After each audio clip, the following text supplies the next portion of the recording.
Dice así la palabra del Señor. Versículo 13. Las palabras de ustedes han sido duras contra mí, dice el Señor. Pero dicen, ¿qué hemos hablado contra ti? Ustedes han dicho, en vano es servir a Dios. ¿Qué provecho hay en que guardemos sus ordenanzas y en que andemos de duelo delante del Señor de los ejércitos? Por eso ahora llamamos bienaventurados a los soberbios. No solo prosperan los que hacen el mal, sino que también ponen a prueba a Dios y escapan sin ser castigados. Entonces los que temían al Señor se hablaron unos a otros y el Señor prestó atención y escuchó. Y fue escrito delante de él un libro memorial para los que temen al Señor y para los que estiman su nombre. Y ellos serán míos, dice el Señor de los ejércitos. El día en que yo prepare mi tesoro especial y los perdonaré como un hombre perdona al hijo que le sirve. Entonces volverán a distinguir entre el justo y el impío, entre el que sirve a Dios y el que no le sirve. Porque viene el día ardiente como un horno, y todos los soberbios y todos los que hacen el mal serán como paja. Y el día que va a venir los prenderá fuego, dice el Señor de los ejércitos, que no les dejará ni raíz ni rama, pero para ustedes, que temen mi nombre, se levantará el sol de justicia con la salud en sus alas, y saldrán y saltarán como terneros del establo. Y ustedes pisotearán a los impíos, pues ellos serán ceniza bajo las plantas de sus pies el día en que yo actúe, dice el Señor de los ejércitos. Acuérdense de la ley de mi siervo Moisés, de los estatutos y las ordenanzas que yo le di en Horeb para todo Israel.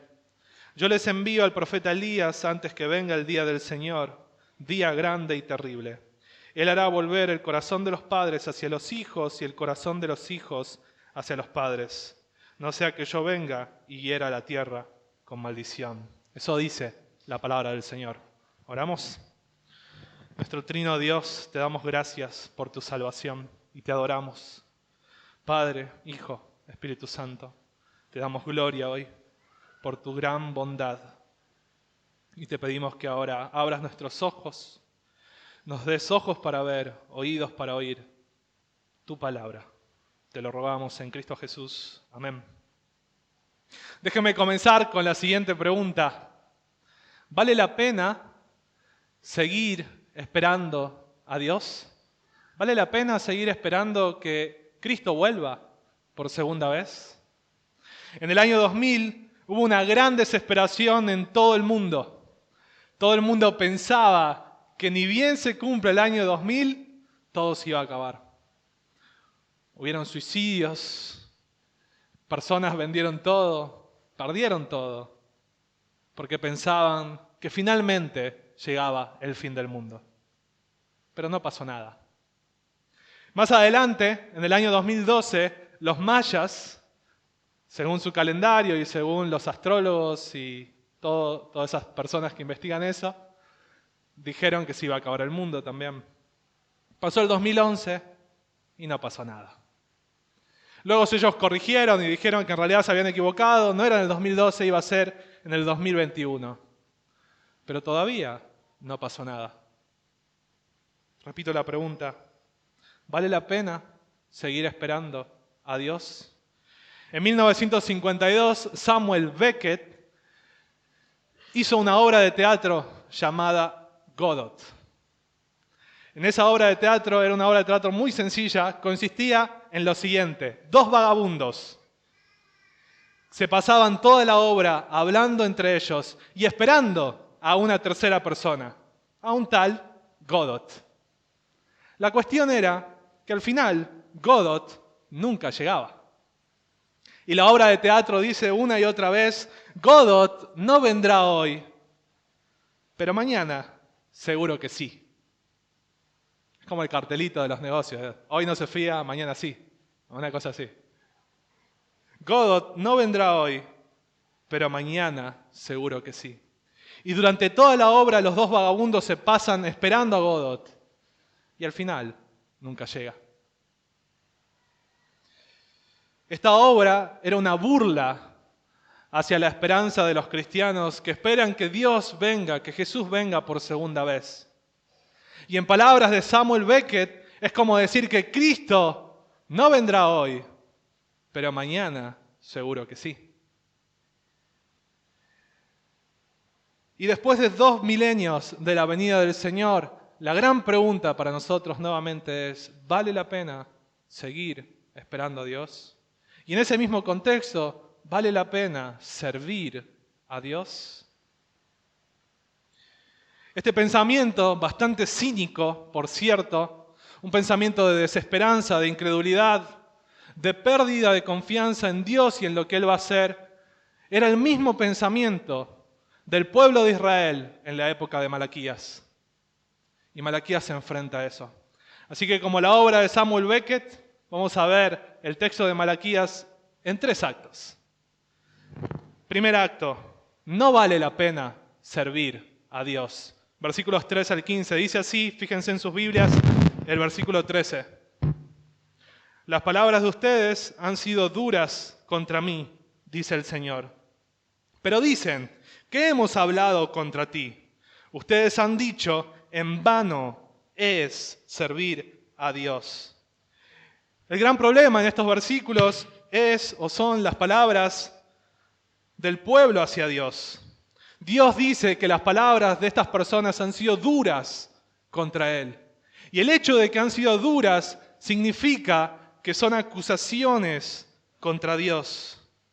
Pero sobre todo es una cuestión de desesperanza, de insatisfacción, de enojo contra Dios. Porque al final de cuentas, Dios no está haciendo nada con ellos. Y la pregunta es, ¿vale la pena seguir esperando y sirviendo a Dios? Y vemos este patrón en todo el libro de Malaquías. Dios dice algo, el pueblo argumenta, Dios responde. Una y otra vez pasa eso, pueden mirarlo después. Pero acá pasa lo mismo. Y la gran cuestión es que el pueblo se levanta delante de Dios y le dice a Dios, es en vano servirte. Es la arrogancia del hombre levantándose contra el plan de su Creador.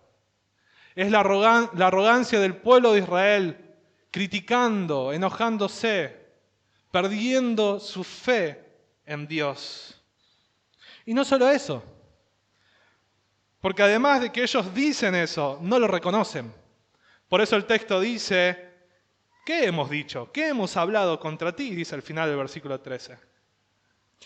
Y la gran queja de ellos se ve contemplada en las palabras, es en vano servir a Dios. Así que estos hombres claramente están frustrados, perdieron su esperanza, están totalmente desconfiados de Dios, están enojados con Dios. La gran pregunta es, ¿por qué? ¿Por qué están enojados? ¿Cómo llegaron a ese punto de frustración? Bueno, sepan, estos hombres eran hombres que habían dado todo por Dios.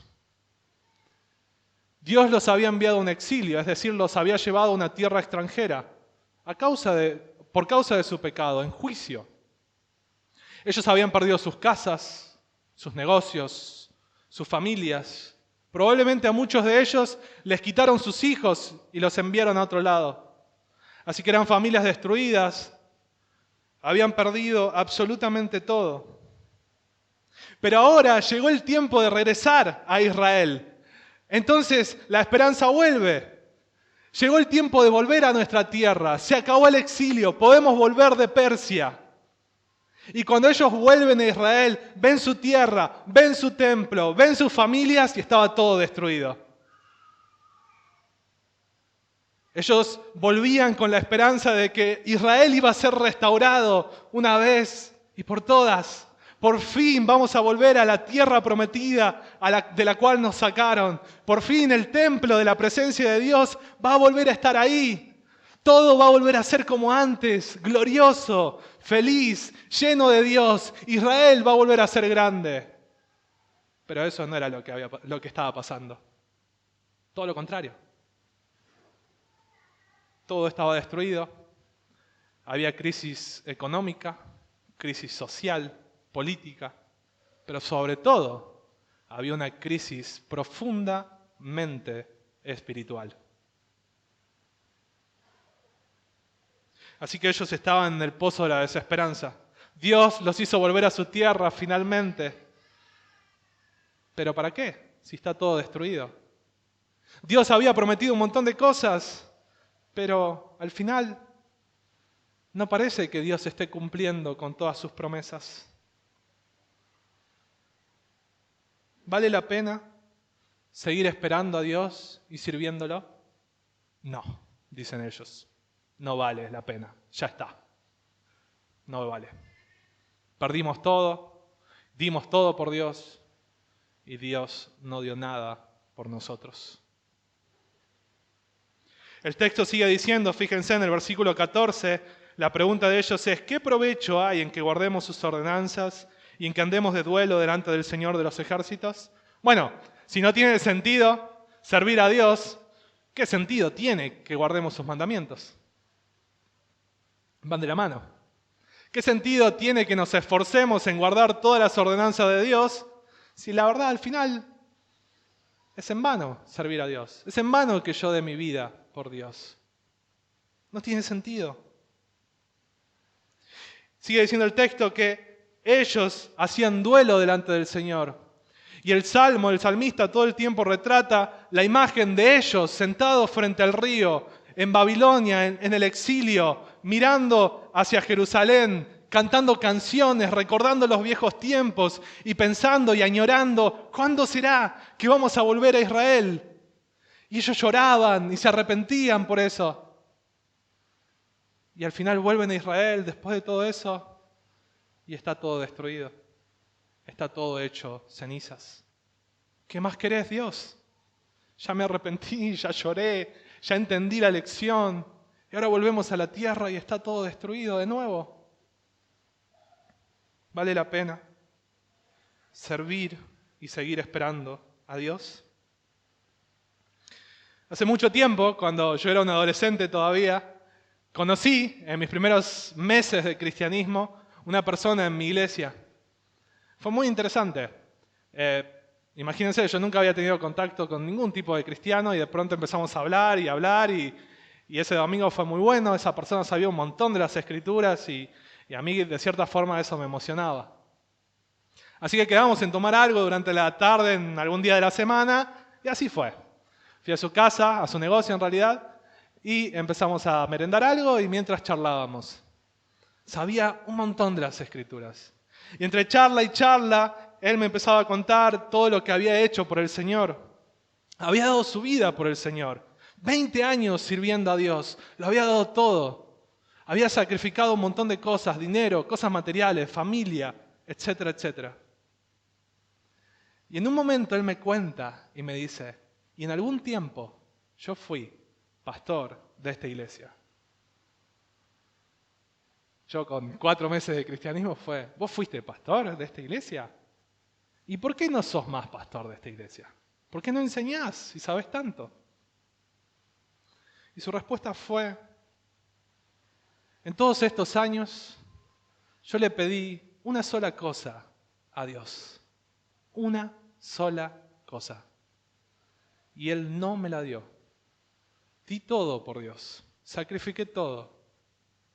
Y Él no me dio esa única cosa que yo quería. El resto de mi vida en esa iglesia lo vi quizás domingo por medio, cada tanto yendo a la iglesia.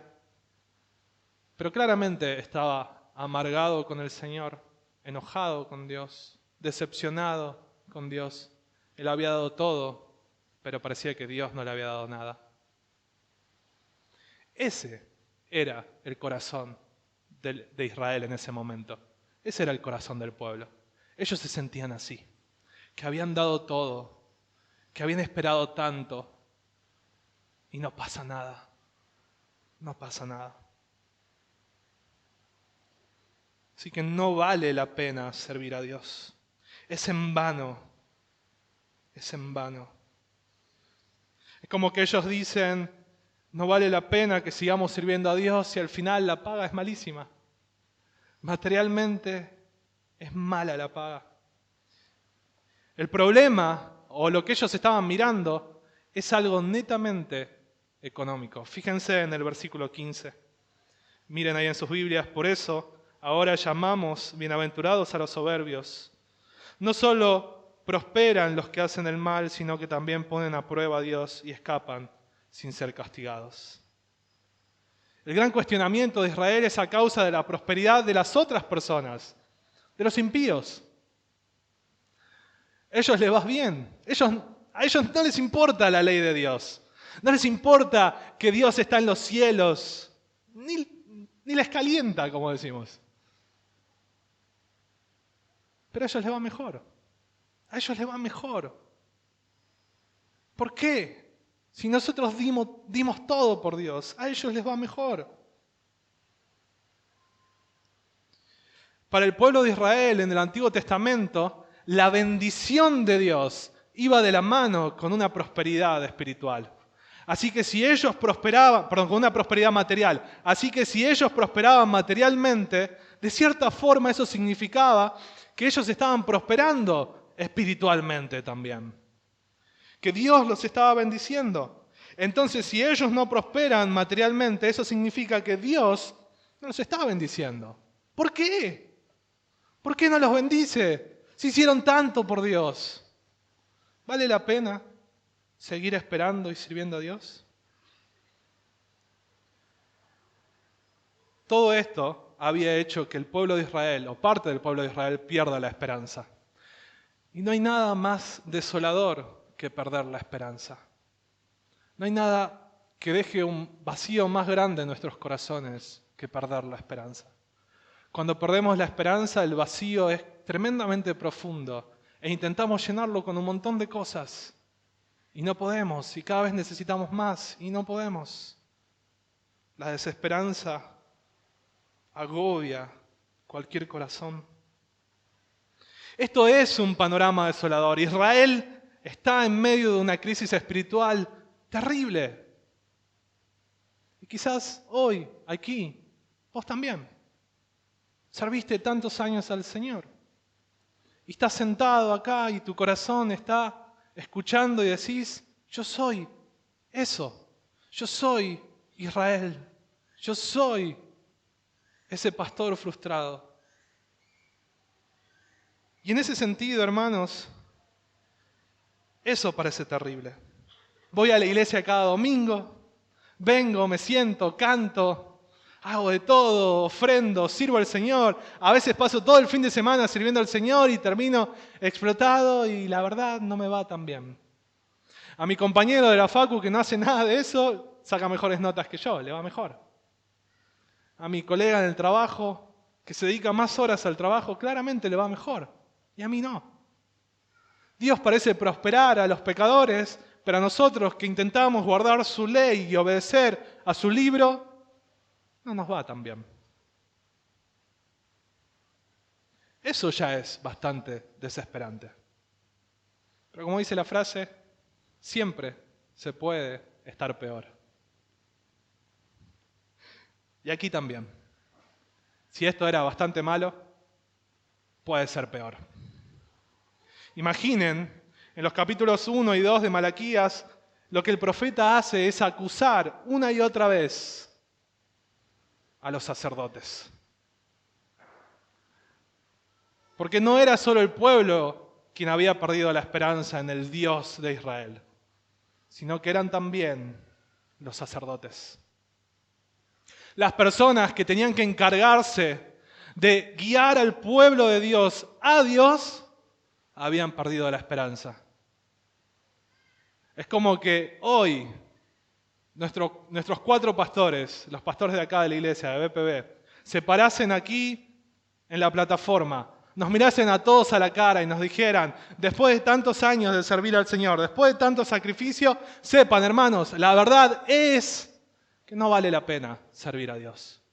Vayan, hagan sus vidas lo mejor que puedan, intenten prosperar, que les vaya bien en el trabajo, hagan lo que puedan, que les vaya bien en su carrera, tengan un futuro, hagan todo lo mejor que puedan, no vale la pena servir a Dios.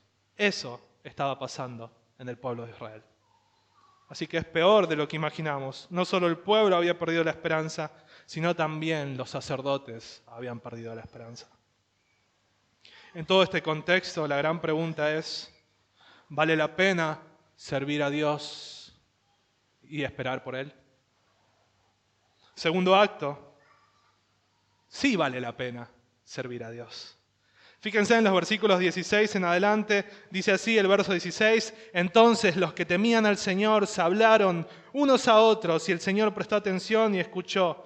Y fue escrito delante de él un libro memorial para los que temen al Señor y para los que estiman su nombre.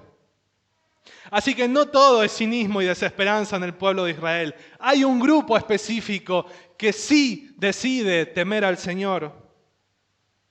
Malaquías identifica a este grupo como aquellos que temen al Señor y que estiman su nombre. Y fíjense lo que sucede con ellos. Lo primero que sucede es que ante el desafío de su época, ante la gran desesperanza de todo el pueblo, ellos, con corazones sinceros hacia Dios, deciden seguir confiando en Dios en medio de tal desesperanza. Así que el corazón de alguien que teme al Señor es un corazón que en medio de las peores circunstancias puede seguir confiando en Dios. En medio de un panorama desolador puede decir, vale la pena dar mi vida por el Señor. Vale la pena esperar y servir al Señor. La respuesta de Dios ante ellos es muy interesante. Fíjense lo que dice el 16. Dice que Él prestó atención y escuchó. Dios escucha a aquellas personas que le temen. Y temer al Señor en este contexto, en el capítulo 3 de Malaquías, tiene que ver con una reacción contra el pensamiento mundano y materialista de esa época.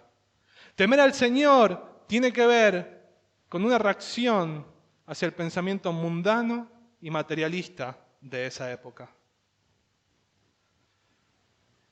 El temor al Señor no es otra cosa que una consagración total a las cosas de Dios, aún en tiempos de desesperación. Y lo que el Señor hace, y acá el texto es un tanto ambiguo, dice que se escribe delante en la presencia de Dios un libro memorial para los que temen al Señor y para los que estiman su nombre. Puede ser que ellos hayan escrito, ellos mismos, como pueblo hayan ido delante de Dios y hayan escrito un libro y hayan registrado a todas las personas que decidieron temer al Señor y que decidieron no ceder ante la desesperanza. O puede ser que Dios mismo haya hecho eso en los cielos. El texto es bastante ambiguo en ese sentido. Sea lo que sea, Dios registra de alguna forma a aquellos que le temen y los escribe. Y los reconoce y los escucha. Qué interesante. Los que estiman su nombre, dice el texto. No los que estiman su propio nombre, sino los que estiman a Dios. La gran guerra en nuestros corazones es entre estimar mi nombre y estimar el nombre de Dios. La gran idolatría es estimarnos a nosotros mismos por encima de Dios o estimar a alguien más por encima de Dios. Eso es idolatría. Y en el caso particular de estos israelitas es estimar las cosas materiales más que a Dios. Es estimar la prosperidad material más que a Dios. Es estimar las bendiciones de Dios más que a Dios. Pero ellos no. Ellos estiman el nombre de Dios. Este es el mundo de Dios. No es el mundo de Agustín. No es tu mundo. Es el mundo de Dios.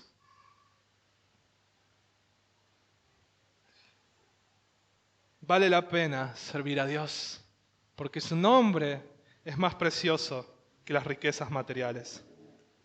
Sigue diciendo el texto en el versículo 17, miren ahí, ellos serán míos, dice el Señor de los ejércitos, el día en que yo prepare mi tesoro especial y los perdonaré como un hombre perdona al hijo que le sirve. Así que la cura para la desesperanza de parte de Dios es muy sencilla. Es darles promesas al pueblo de Dios.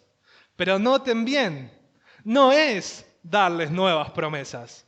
No es que Dios ve su situación y dice, bueno, ya lo que les di no es suficiente, tengo que darles nuevas promesas para que ellos no se alejen de mí. No, Él les da las mismas viejas promesas que tenían más de 1000 años. Él les da las mismas promesas que les dio saliendo de Egipto, en el Éxodo, en el monte Horeb. En Éxodo capítulo 19, Él les da la misma promesa de que ellos serán su especial tesoro. Es interesante. Dios no les da nada nuevo, sino que les recuerda que sus promesas antiguas y viejas son suficientes. La gran pregunta es, ¿son suficientes para tu corazón? ¿Son suficientes para vos? ¿Las mismas viejas verdades del Evangelio son suficientes para tu alma? La gran cuestión aquí detrás, hermanos, es que lo que Dios hace con el pueblo para sanarlos es decirles, miren al pasado, miren al Éxodo, miren a su salida de Egipto, recuerden la bondad y la misericordia del Señor que los sacó con brazo fuerte de Egipto. Recuerden eso. Y los israelitas podían mirar atrás y recordar el Éxodo y decir, claro, el Señor nos salvó, nos sacó, hizo de nosotros un pueblo, no éramos nada y Él hizo de nosotros un pueblo y nos trajo gloria, etcétera, etcétera, etcétera. Claro que el Señor nos ama. Y Él dice en Malaquías al principio, claro que los amo. Y para nosotros, que estamos sentados hoy aquí, y quizás con un corazón desesperanzado, quizás perdimos el amor por Dios, quizás perdimos nuestros ojos, hemos perdido el foco de mirar a Dios y solamente miramos a nuestro trabajo, a nuestra carrera, a nuestros objetivos y no nos importa nada más. No nos importa Dios. Nos importan nuestras cosas. Para nosotros que solo pensamos en nuestro futuro y estamos desesperanzados con Dios y no queremos saber nada con Dios, también se nos llama a mirar al Éxodo, a nuestro Éxodo, a un mejor y mayor Éxodo, a un Éxodo superior al del pueblo de Israel, al Éxodo final y definitivo que tenemos en la cruz de Jesús, al éxodo final, a la libertad absoluta de nuestros pecados que tenemos en la cruz de Cristo, cuando Él derrama su sangre preciosa para pagar el precio por nuestros pecados. Es, en otras palabras, hermanos, mirar al Evangelio nuevamente para ganar nuestra esperanza. Si perdiste tu sentido en la vida o perdiste tu esperanza en este mundo, no hay nada más esperanzador que el Evangelio de Jesucristo. Miren a Él, miren a la cruz, miren a Jesús y vean que hay vida, que hay paz, que hay libertad. En verdad. Y no solo eso, porque Dios, cuando nos salva en Cristo, hace mejores y mayores y preciosas promesas para nosotros. Así que vale la pena servir a Dios, porque sus promesas son verdad. La gran pregunta ahora es, ¿cuándo va a hacer todo esto el Señor? Lo que agobiaba al pueblo era no saber, ¿y cuándo va a hacer todo esto Dios? Fíjense, en el versículo 17 dice, viene el día. En el versículo 1 del capítulo 4 dice, viene el día. En el versículo, al final del versículo 1 dice, el día que va a venir. Y al final del versículo 3 del capítulo 4 dice, el día en que yo actúe. ¿Cuándo va a hacer esto el Señor? Un día. ¿Cuál día? El día del Señor. Fíjense lo que dicen los versículos 18 en adelante. Entonces volverán a distinguir entre el justo y el impío, entre el que sirve a Dios y el que no le sirve, porque viene el día, ardiente como un horno, y todos los soberbios y todos los que hacen el mal serán como paja. Y el día que va a venir les prenderá fuego, dice el Señor de los ejércitos, que no les dejará ni raíz ni rama, pero para ustedes que temen mi nombre, se levantará el sol de justicia con la salud en sus alas. Y saldrán y saltarán como terneros del establo, y ustedes pisotearán a los impíos, pues ellos serán ceniza bajo las plantas de sus pies el día en que yo actúe, dice el Señor de los ejércitos. Así que viene un día. Este día en principio es un día glorioso para los que temen al Señor, pero es un día terrible para los que no temen y los que no sirven al Señor. Fíjense que la palabra dice que acá el Señor hace distinción entre los que temen y entre los que no le temen, entre los que le sirven y los que no le sirven. El gran problema del pueblo de Israel era que muchos le servían, pero no con un corazón de verdad. Le servían simplemente porque sabían que eso era lo que tenían que hacer, pero no porque lo amaban, no porque estimaban su nombre. Así que ese día del Señor será un día terrible. Vale la pena servir a Dios, porque Él va a venir, ciertamente, Él va a venir. El día del Señor va a venir y todo lo que Él prometió para nosotros va a ser realidad en ese día. Es un día de fuego como un horno, dice el versículo 1, donde todos los soberbios y todos los que hacen el mal serán quemados. Pero es un día de fuego, de sol de justicia para aquellos que temen el nombre del Señor.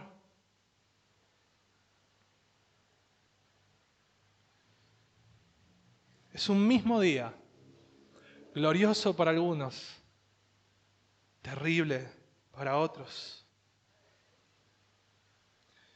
Y fíjense que el versículo 3 dice que todo aquello que los impíos, los pecadores, habían juntado, ahora o en el futuro será ceniza bajo las plantas de sus pies en el día en que yo actúe, dice el versículo 3. Nadie tiene envidia de la ceniza. Nadie tiene envidia de las cenizas. Nadie quiere ser una ceniza.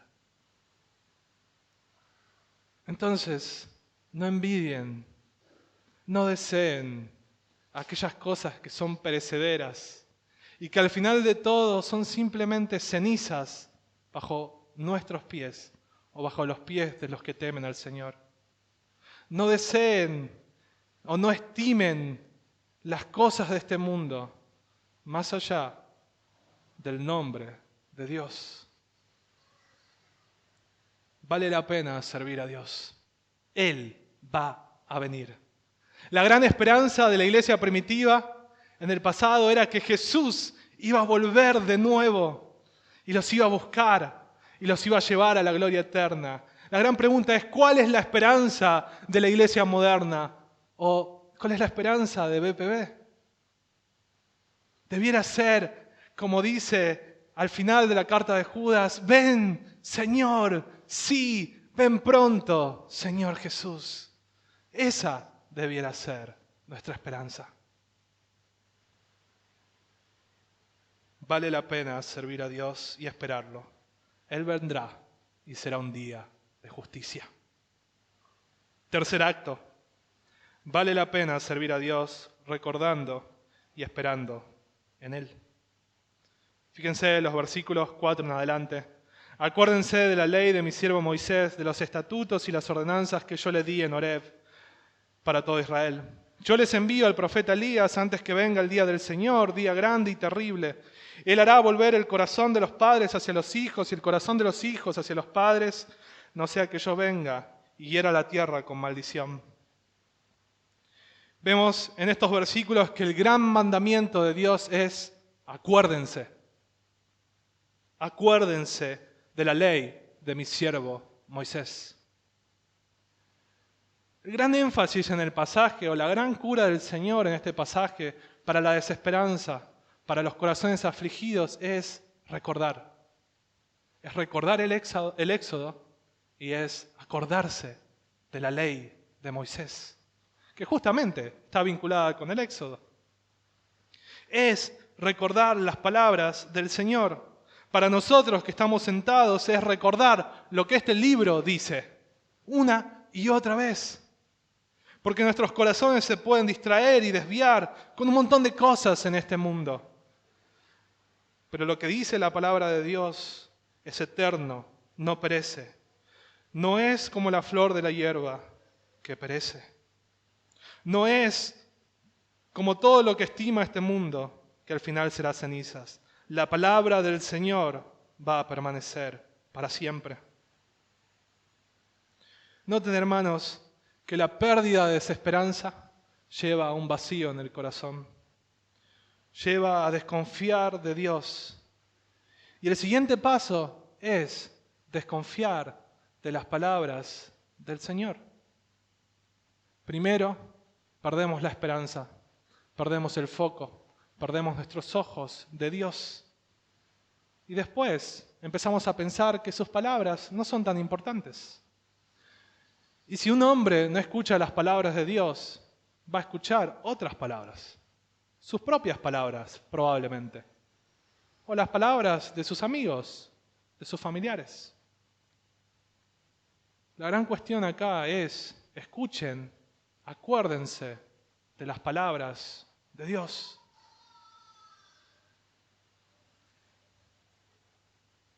Ellos vivían en una situación muy parecida a la nuestra. El éxodo de ellos había pasado hace un montón de años. Y la cura de Dios es decirles, esas promesas que les di hace cientos de años en la ley de Moisés, siguen vigentes. Recuérdenlas. Para nosotros, que pasaron 2000 años probablemente de la venida del Señor Jesús, las palabras son las mismas. Recuerden lo que dicen las Escrituras. No pierdan de vista las palabras de la ley de Dios. Si dejan de recordar las palabras de Dios, si dejan de confiar en las palabras de Dios, si dejan de confiar en las promesas del Señor, entonces sus corazones habrán empezado a caminar por el camino de la desesperanza, poco a poco, y el final de ese camino es desolador, depresivo y terrible. Noten que las ordenanzas que Él quiere que recuerden son las mismas que dio en Horeb. Así que la cura de Dios es recordarles las promesas que hizo de que haría de ellos su especial tesoro, y es recordarles de nuevo que recuerden eso.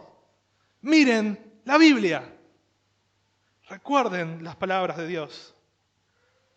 Malaquías sabe que Él vino para preparar al pueblo de Israel, pero sabe que va a necesitar muchos Malaquías más, o otro Malaquías más. Ese es Elías. Elías vendrá a preparar al pueblo del Señor, dice el versículo 5 y 6, y va a hacer volver el corazón de los hijos a los padres y de los padres a los hijos. Y eso es lo que sucede con Elías cuando viene. Prepara el corazón del pueblo de Israel antes de que Jesús aparezca. Y después de eso, cuando viene Elías, muchos no creen, no estaban listos. Así que pregunto de nuevo, ¿vale la pena servir a Dios? ¿Vale la pena seguir esperando y sirviendo a Dios? Esa es una de las preguntas que quiere Malaquías que nos hagamos. Y él nos dice, sí, vale la pena. Dios va a cumplir sus promesas y Dios va a venir en su día final. Pero la gran pregunta a la cual Malaquías quiere que nosotros nos acerquemos es la siguiente. Dios sí va a hacer algo. La gran pregunta es, ¿vos qué vas a hacer? El día del Señor viene y la gran pregunta es, ¿vos estás listo para el día del Señor? ¿Para vos será un día glorioso o será un día terrible? ¿Tu corazón delante de Jesús cuál es? A Él no lo podés engañar. A Él no le podés poner pretextos. ¿Estás listo para la venida de Jesús? Si sos un cristiano, la gran pregunta es, ¿pensamos en el día del Señor como algo especial? ¿En la segunda venida de Jesús como algo especial? ¿O estamos tan atrapados con las cosas del mundo que solo vivimos en el hoy? Nuestro hoy parece lo más glorioso y lo más hermoso que tenemos. Estamos encerrados en nosotros mismos, pensando solo en nosotros y no en el futuro de Dios. Quizás pensamos, como dice Samuel Beckett, Jesús no vendrá hoy, pero mañana seguro que sí.